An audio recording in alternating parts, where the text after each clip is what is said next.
of my life. In the darkness is the light. Hello, everybody, and welcome to this episode of the So Weird podcast. We are on season 3, I believe it's episode 8, called Exit 13. I'm Kat. I'm Melissa. And I'm Jimmy. And this week's episode features a pretty unique twist on the typical Groundhog's Day scenario. Who would like to talk about this? Well, it's like a Native American curse placed upon a man, and basically he's trapped in a specific place at an exit on the side of a highway called Exit 13. Yep, so Annie gets a hold of this artifact from Mr. Ziegler, and in addition to him having bad luck, she is now stuck in this loop where the bus keeps going back to that Exit 13 and repeating the same events of the day over and over again until she can figure out how to break the curse. What are you guys' initial impressions of this episode? Initial impressions, a few years ago, I really didn't like it, but it's grown on me. I really like it because of the Native American aspect. I think it's kind of interesting that a bunch of season 3 episodes kind of have an indigenous undertone. So I liked it for that aspect. This is one of the more fun episodes of So Weird. And I like to hate on Annie a lot, but I feel like she comes across as really endearing as a character for the way that she sticks up for the two, like the souls of the girls that are related somehow to this rock that she finds. Yeah. So with this episode, we have Annie and the gang traveling on a tour bus. And before we get into that, do we want to talk about the intro beforehand? It's forgettable. I watched it earlier today, and I honestly can't remember it. It was like Ziegler running, and Ziegler's like, "Leave me alone! Stop following me!" Okay, now I remember. Yeah, and basically that was an interesting intro. I think it's one of the few where it's somebody else kind of, well, I guess it wasn't that strange because we still have Annie's voiceover. But then Annie starts talking about Native Americans, and I believe she starts talking about different artifacts and how they're usually used for good luck, but then there can be artifacts that can bring curses. Yeah. I find that really interesting that for an episode that's focused more on, like, it's a time warp, they chose a really cool way of accessing that time loop through a Native American artifact. That's not something you'd really see in a lot of TV shows with that type of mythology, so I think it is really cool that So Weird tackled that in season 3. Although I have seen the Groundhog Day plot played it through in other shows, namely Buffy. Yeah, and also rewatching this again, all I can think about is how similar this episode is now. That season 3 episode of Supernatural where they get stuck in that one day where Dean dies over and over again. Yeah, it seems like it's definitely been used in many television shows and films. Definitely, and it really works well for comedic effect in Supernatural as well as in this episode of So Weird. I remember watching this as a kid and loving this episode, and even now I still find it really enjoyable. Despite me being an anti-Annie fan, this episode is so much fun just to watch. I always laugh at it. It's definitely grown on me through the years. Like I said, I really didn't like it when I first got back into So Weird, but now I kind of love it. And it definitely gives me anxiety. Like, I don't know why every single time that bus is like backing up on Carrie, I get like a sense of anxiety. Like, I don't know, it's kind of that Final Destination-esque kind of scene, you know, where the brake pulls up by itself and it's really eerie, and each time the bus is getting closer and closer, and I just get anxious each time, like it's gonna smash him. Same, even though I know I get anxious too. Yeah, and this episode has a lot of really good moments for Carrie. As somebody who cannot unsee the Molly Carrie subtext, I really love the card game going on between Molly and Carrie. And the cute faces he makes when he's winning, like that, that he does. They are definitely flirting during that card game. You cannot tell me otherwise. It's on. And he was looking at her so seriously, like when he's like, I bet you. Like, or we're playing, like, who's gonna take out the trash? Like, and he was just staring at her, like, so, like, intensely. Yeah. Yeah. Definitely a cute moment. And I noticed that he got his hair bleached. I didn't really notice, like, the highlights in his hair until this episode. Maybe it was the yellow shirt he was wearing, the hoodie. But his hair looks like it got done for this episode. He's got yellow highlights. I Oh, did wow, not that's a notice good that. I knew that he had yellow highlights this season, but I didn't pick up that this was the first episode with it. Maybe it's not, but it's the first time I noticed it, definitely. That's pretty cool. Yeah. So as they make this bet over who takes out the garbage, Molly asks Ned, like, oh, hey, do we have time for a stop? And the gang stops off at this exit 13. And here I think it's a little bit of poor writing because Annie is just standing there watching what everybody else is doing. We have Molly going to take out the trash, and of course she swings it without holding it from the bottom. So as she tries to like throw it over into the dumpster, the whole bag breaks and she's like, oh, what did I do to deserve this? Feeling bad for herself. You have Jack going to get a soda. He doesn't have change. So he goes to Carrie, and Carrie gives one of my favorite lines from him this episode, where he only gives Jack 85 cents. And Jack is like, what, 85 cents? And Carrie just goes, transaction fees, man. I feel like you can see Carrie as like, even though he's a college dropout, he's street savvy. And I really love that that comes out in this episode. Thus the metamorphosis episode. Yeah. You remember that? How that was gonna like kind of tackle his whole alcohol addiction. Yeah, Chrysalis. Oh, that's the episode. Mhm. I was just remembering like that the butterfly comes out of his mouth or something when I read the script, or I guess the notes for that script. Yeah, because he was supposed to drink the worm Yeah. and then like it pupates. And also maybe I was thinking about the butterfly effect too. Because he's the lead character in Could that. be. When you said metamorphosis, my mind went to the Hillary Duff song. Metamorphosis. Yeah, that was a good song. And wasn't that the name of the record? Yeah. Yeah. So I thought it was funny that like Annie is just laughing at them. Like if I saw my friend or my mom or anyone like throw that much garbage on the ground by mistake, I wouldn't laugh like and just sit there and keep staring at other people. Like I would have ran over and helped. Yeah, it seems really weird that Annie's just standing there watching them. Like, find something else to do, Annie. Don't be a creep. Mhm. Yeah. And sure enough, she does. She wanders around and she finds Mr. Ziegler trying to fix his car up. It looks like he's selling a bunch of stuff. And she finds this stone with an ancient American carving on it. And Mr. Ziegler tells her it's a paperclip. It's a paperweight. And she's just like, Native Americans had paperweights? And somehow she falls for it and buys it anyway for like $2.50 after haggling with the guy. And a pack of gum.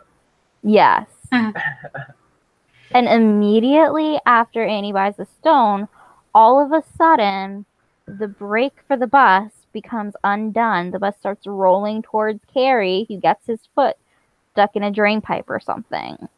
And Ned realizes and stops the bus the first time 30 feet away from Carrie. So after the scare of the bus almost killing Carrie, well, you know, not to have drama, like Carrie says, why the drama, or stop being so dramatic, Dad. But then they get back on the bus, and that's where Annie starts to realize that things are replaying. Yeah, Yeah. at first she doesn't realize it. I think it's when Jack comes in and tells her, like, oh, we're getting ready to stop. And she's like, didn't we just do that? And she starts to see the events replaying over again. And nobody can remember except for her, of course.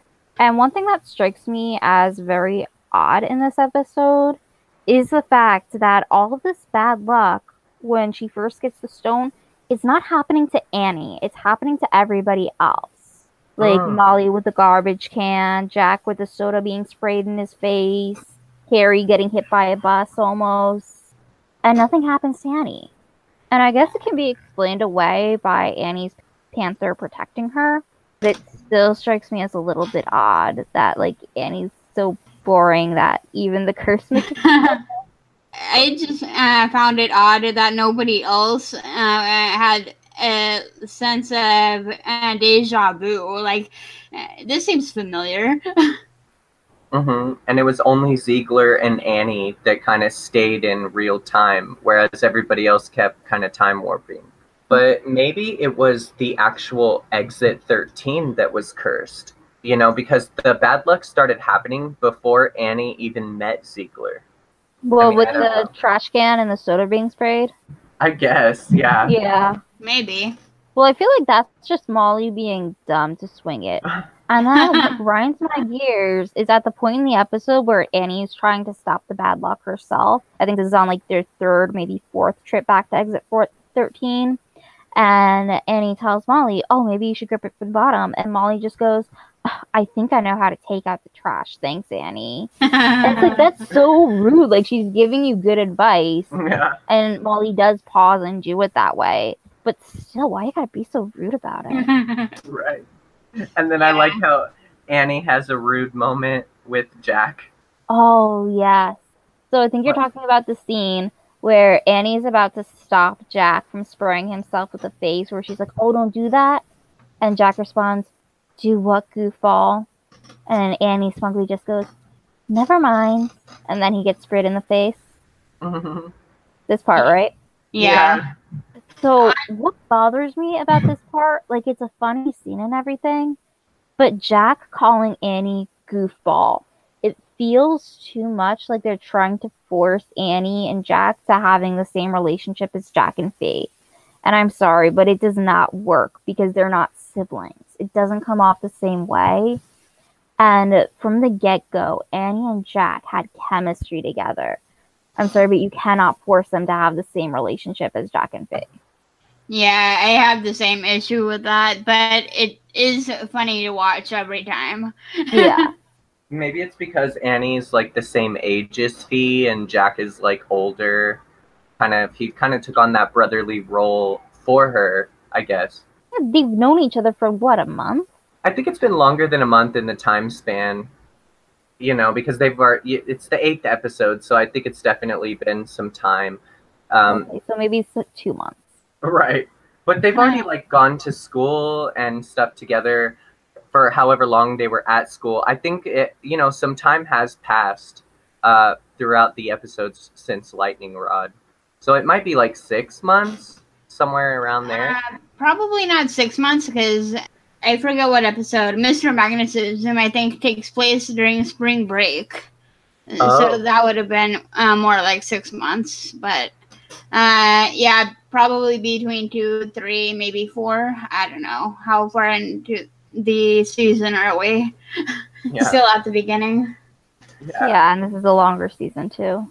Yeah. Thought it was interesting to note the area that they're in. Molly does say that they're headed to Niagara Falls, and she asked Ned, how much longer do we have to get to Niagara Falls? And he says, she asked 50 miles, and he says more like 100. And interestingly enough, when we find out where the stone comes from, that tribe is actually in that same area as well. I looked that up. So it was the Iroquois tribe where the stone actually comes from.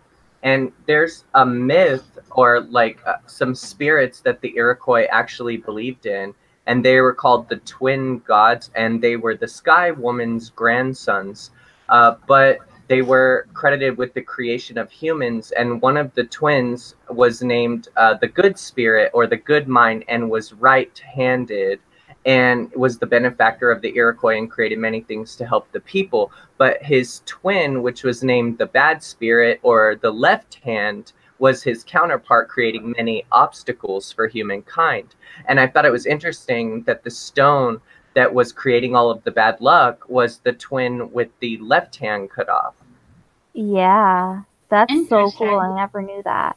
But that probably is where they got the inspiration from. Does that make total sense? That is interesting to find out. Yeah. I was just going to jump into kind of the supernatural aspect of the episode where the first supernatural thing that we noticed was really the bus, kind of coming out of break, and then of course the looping of time. But then the real kind of paranormal thing is Annie hearing the voice of the twin asking, "Help us." Yes. And Yeah. that I thought was a nice touch because it makes it feel more supernatural-esque than just all these things just randomly happening. Mm-hmm. And another thing is that the rock moves on its own. And first, it left Annie's backpack when she first bought it and rolled right back to Ziegler. And that's another writer's technicality that gets me with this episode is that Annie also tells Ziegler after she learns the nature of the stone that you dig it up. It's your curse. You are still cursed. You still own this stone. And he's just like, oh, well, it's yours now, not my problem. But if the curse is still on him because he dug it up, why is all this weird stuff happening to the Phillips family who has nothing to do with it and doesn't even know about it? Maybe because it knows Annie will help. I don't know. Yeah, Could that's the be. part I feel And- like they didn't dig enough into. Yeah, very interesting. And that's why I kind of thought like maybe it was the exit 13 that could have been cursed, like because of Ziegler. I don't know, but the weird stuff started happening as soon as they got there, basically. Yeah. Yeah. I feel like it does make more sense to paint it as this Native American ancient curse than just being like, ooh, the haunted freeway. Yeah. Right. And I thought it also was interesting that the other stone was there all along, but that stone was never moving. It didn't roll like out from under the chair. And that kind of enhances that myth that I found out about the twins, the twin gods that the Iroquois believed in, that the good stone, or the one with the right hand, was not doing anything bad. It was kind of just voided, or it didn't really like have any real characterization in the show. Only the left hand did. That stone was the one creating all the negativity and the bad luck. Mhm. Yeah. Also, to be fair, it was being used to like straighten out the table and keep it balanced. So it makes sense that if the table was like pinning it down or the chair or whatever, it wouldn't be able to roll anywhere. Mm. And did you think it was funny that when Annie finally goes up to Ziegler after like the fourth time loop, and he like comes out with that chest full of various stones, and he's like, "Here, you deal with it. It's your problem." And then he gets in the truck to drive away, and then Annie like sees the stone start rolling over, and she's like, "Fine, roll away." Like it doesn't Mhm. even bother her that it's like rolling. Yeah, that's funny. It just didn't bother her. Well, I guess it did start like vibrating and moving in the bus, which made her try to find out about it online anyway. But I did like that we got kind of sort of a cameo from Fee in this episode on the Instagab. Mm-hmm. Yeah. There's another part between that where Annie, after the first trip back to Exit 13, after she knows they've been there already, where she keeps going to herself like, oh, it's just a dream. It's just a bad dream. And it's like, why does Annie fail to embrace the paranormal? Like, the show is so weird. She's supposed to be enthusiastic about it. And this is why it bothers me that she's the main protagonist of this season, because she seems to be so against the weirdness while Fee embraced it and loved looking into this stuff. I think it's interesting, but actually I only noticed that for like the first one or maybe the second one, but after she notices something was going on with the stone, I don't think she had it that it's just a dream thing. She just tried to figure it out so she can get out of the loop. Yeah. Yeah, there was some like really comedic points in the episode as well. Like I really liked the scene where she's talking with Ziegler, and she's like, "The girl on the stone looks so happy, but she sounds so sad." You know, like right after we hear that, "Help us." And then it was interesting that Ziegler goes, "Sounds so sad. What do you mean?" Which indicates that nobody or he didn't hear the voices, only Annie did. Mhm. But then she says, she looks so happy on the stone. What could have changed that? And then Ziegler says, well, she did die. That was That- so funny. I like that part. So then we find out that the stone, when Annie looks it up online, that the Iroquois or Native American tribes, bunching them all up together, not really paying attention to the fact that all of their spiritual beliefs are different and vary depending on what tribe it is. But it says that with twins, they were considered sacred, and a special stone was buried with twins when they passed away so that their spirits can spend eternity together. So that was beautiful. And clearly, we start to realize that that's what's happening with the stone being broke. But did you think that the stone looked really cheesy, like the way that it was broke with all of those jagged edges? Yeah. Yeah, and how did Ziegler manage to break it? I don't think he managed to break it exactly. I think he just found the two halves, maybe. Maybe. Yeah, that makes more sense. But she did ask, you dug this out of a burial ground? Or, I think he dug it up, right? Yeah. Yeah. Maybe he broke it with the shovel when he was digging. Oh, true. Maybe. How hard do you have to be digging, or how hard do you have to drop a stone like that to break it, though? It's so weird. Yeah, true. We don't know. We do not know. But I was going to say, oh, the stone is old, but that's an oxymoron. And it rolls, too. Yeah, Rolling Stones. Mm. So all in all, this episode, there's really not a lot to talk about with the episode because it's so straightforward with everything that's happening. That Not a and lot it's of all the mystery. same events happening over and over again. Exactly. Yeah. I did think it was interesting, or at least I kind of have to praise the writers that they were headed to Niagara Falls, which is in the Ontario, Canada, and New York area.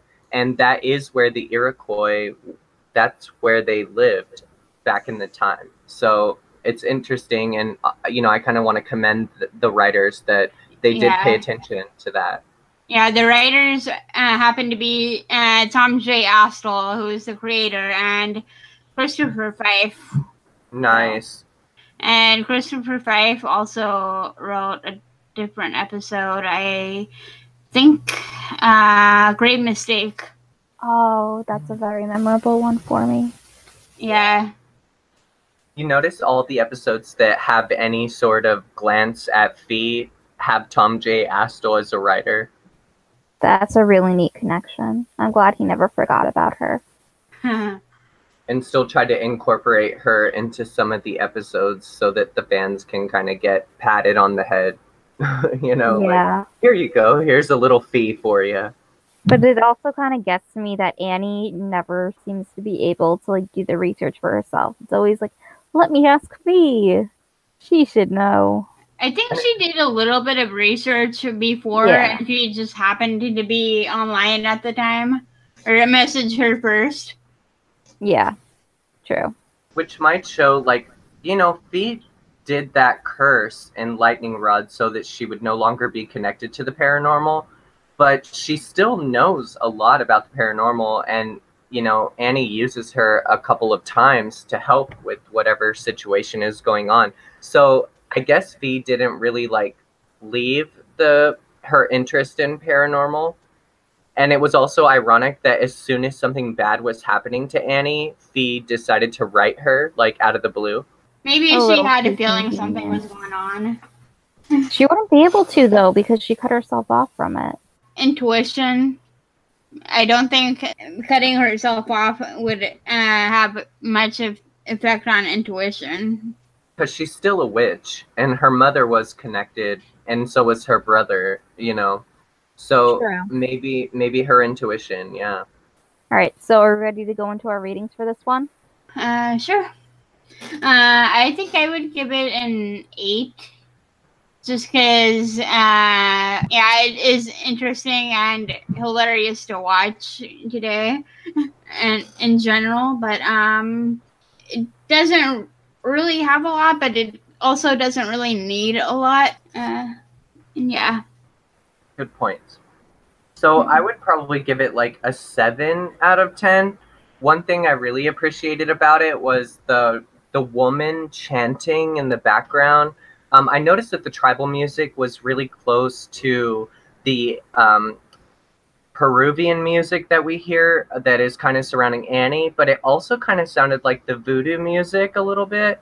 So clearly it's the same person like doing the music for the episodes. But I love that you could hear a woman chanting in, maybe it's Iroquois, but she's chanting. That was really beautiful to me to hear the Native American music. And I really liked the episode just because we do get to see Annie in a more kind of comedic episode.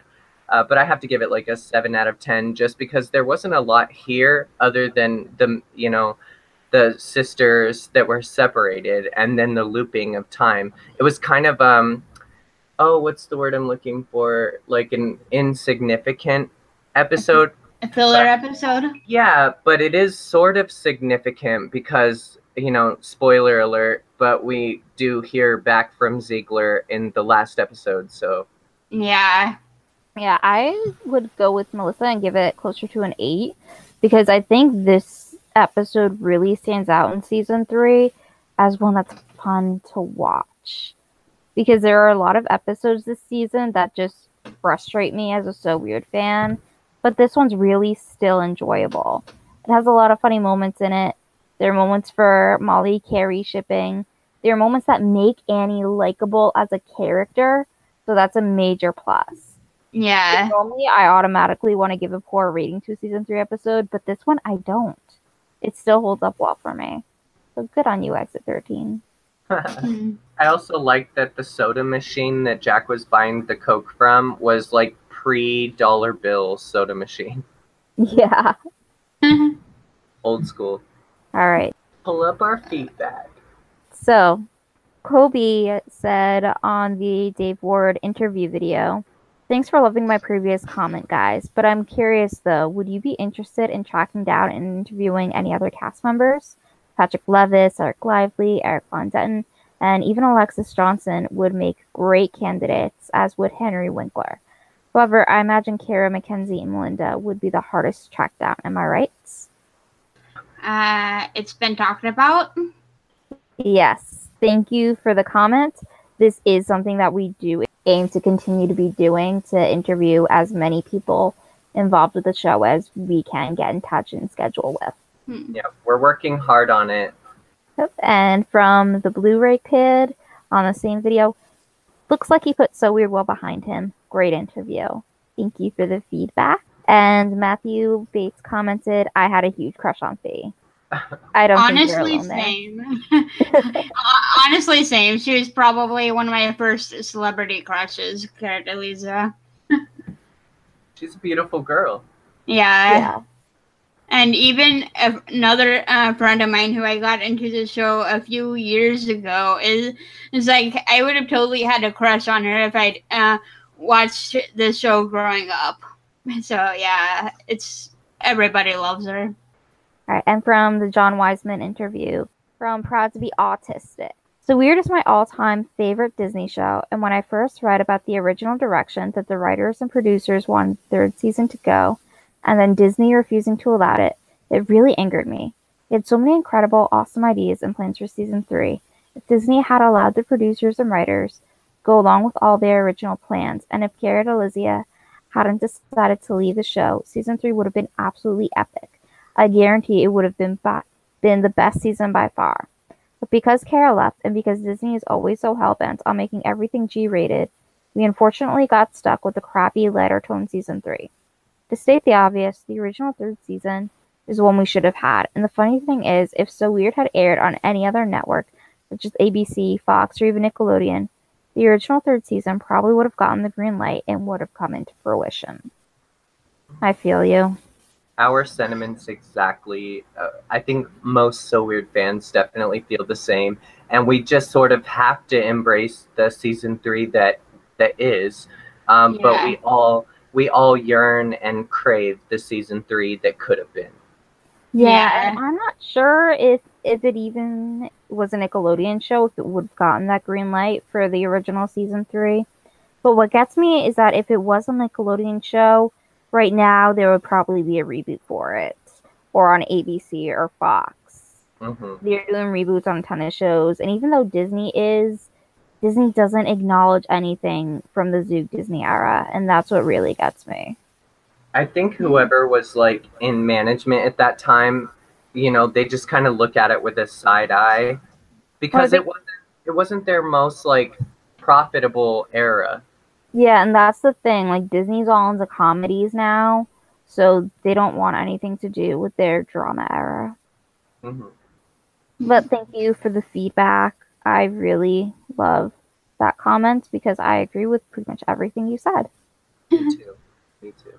All right, and from the episode Rewinds, from Nyasa Lucero, I am so sorry if I butchered your name. Nesea. Nasaya, thank you. Good review, and also you didn't butcher my name. You're the first YouTuber I watched that said my name right. Most of the YouTubers I watch get it wrong, so let me know you said it right, and thanks for mentioning my comments. Haha, I'm sorry I messed it up the first time. That's why I was like Nesea Lucero. She also said, also at the end of your video, when I hear the song, I have agreed with you. It's not that good of a song. I think I prefer the Molly Phillips songs I hear in the show better than I do Annie songs. And actually, I wasn't on the Rewind episode with you guys, but I just want to add that I love Annie's hair in that episode so much. I used to try to replicate it on my dolls as a kid, and I could never get it quite right, and I wish that I could do it in my hair. I tried, and it just ended up a Tingles mess. I love her hair in that episode too. Yeah, and also Never Give Up was one of the Annie songs that I really, really loved as a kid. And like content-wise, it falls flat as an adult, especially compared to Molly Phillips songs. But I still can't help but smile when I hear it. Oh, thank you, Kat. Nobody agreed with me. Everybody disliked it except, well, I think you, Melissa, you like it too. I think the three of us are the only cast members that like that song. Yeah, we're totally cast members. Oh, you mean podcast members. Podcast. Okay, yeah. Okay. What do you think I was saying that we're cast members of So Weird? Yeah. Dreams. I'm tired. In our dreams. Yeah. Right, and also from Rewind, this is from Moonlight Reel. I remember really liking this episode because it felt like development for Annie. She has a panther. She can protect herself with a chant. Her character arc is being revealed. Little did I know, Annie doesn't really have a character arc, not the way Fee does. I'd love to hear from one of the season 3 creators. Did they think deeply about the show like John Cooksey and his team did? Was anybody trying to build a story for Annie? Or did all the creators just sort of give up after they lost Fee? Mystery we'll probably never know the answer to. Honestly, I think the season 3 people kind of just forgot about the show. Right, they were like, shit, we all just got hired. We have to scramble to make this work. Yeah. Those are all really good questions. And I do think we should try to get in touch with one of the season 3 creators or writers to see if we can get some answers. I just want to get whoever wrote different stories so I can get that song. Terry Brewer. Yeah. Terry Brewer. And we've reached out to him, but he kind of ignores us. Yeah. I've tried reaching out. I think there has been one season 3 song that was leaked to us, and that was Push Me, Pull You. You could find it on YouTube. But other than that, like all the rest of the season 3 songs, we just haven't got our hands on because we can't get in touch with the writers. Yeah. That makes me sad. Same. Especially since we have most of the first season songs now. Yeah. Moving on. Okay, and this is on So Weird Podcast Rewind from Andrea. I love this review. I always enjoy it when you rate all the episodes, and it is refreshing when ratings opinions on the episode in question differ considerably, like in this review. Jimmy, I so appreciated your reasons for praising Rewind. Also, I had a thought about Jennifer saying that Annie is no Britney.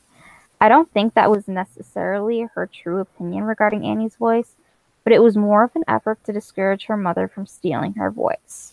She probably thought if she could convince her mother that she could have a voice better than Annie's, then she might at the very least leave Annie alone. One more thing I want to say about this episode is that it dawned on me that both Fiona and Annie became lightning rods to the paranormal at the same age. Fiona was 3 when her father died an unnatural death, and Annie said she was 3 when she lived in the Amazon, during which time she encountered the man who became her protector and spirit animal. Beautiful. I never thought of that point about her saying, oh, well, she's no Brittany. But I think you're totally right, Andrea. That makes so much sense, that she was just trying to kind of thwart her mother from thinking Annie had the best voice. And then also that was really a beautiful point about them both being 3 years old when the paranormal kind of came into their lives. Honestly, though, looking back at Annie's song, Annie looks way older than 3. Yeah, it bothers me. She looks like she's 7 in that episode.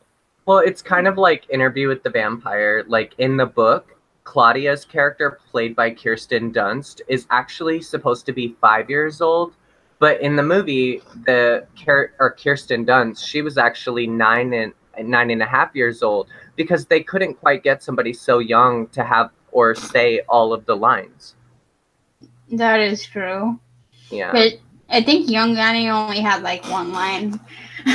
But yeah, it is true, just because seeing how little a 3-year-old is, it's kind of hard to control them. Yeah, Well, it's hard to direct them. Did in Boy Meets World, where the young actor for Joshua didn't work out in the season finale. So the director or creator of the show, Michael Jacobs, just put his own kid in, and he did fine. Some kids could really pull it off, but we know the season 3 writers were like scrambling, so they probably just casted a girl who was like 5 or 6. Yeah.